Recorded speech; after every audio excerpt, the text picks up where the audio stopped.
government internet regulations could impact the way people use the internet in the future. Today marks the official end of net neutrality rules that prevent internet providers from prioritizing certain websites. News 8's Jordan Fremstead spoke with a local business owner and also local internet service provider to find out how it will impact us. Net neutrality was put in place in 2015 by the Federal Communications Commission that banned the blocking and slowing of internet content. The current FCC chairman Ajit Pai has been a critic of the regulations, arguing they're too restrictive on businesses. One local business is concerned for the future, while an internet service provider in Houston, Minnesota sees no major impacts.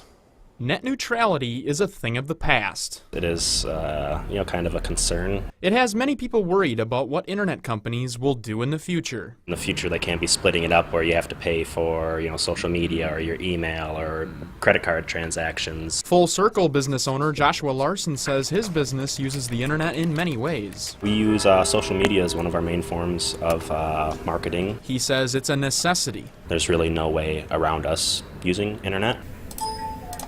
Net neutrality was designed to keep internet companies from prioritizing certain sites so that you can stream Hulu or Netflix, for example, without your internet service provider restricting your speeds. Centex CEO Todd Raisler says the repealed legislation will not change their business strategy. For us, it really doesn't have an impact because our business model is not predicated upon prioritizing traffic, as it were, anyway. He says there was no problem prior to the rules being put in place. I think it's unwarranted myself. Prior to the Obama administration putting net neutrality into effect, there wasn't an issue. I don't foresee where there'll be an issue in the future. Usually competition takes care of that.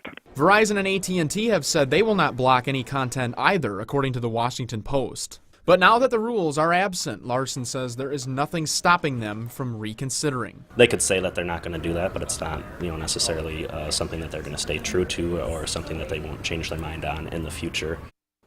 Raisler says most regionalized internet companies are on the same page when it comes to net neutrality. He says there shouldn't be any concern for our community about the future of the internet. Martha?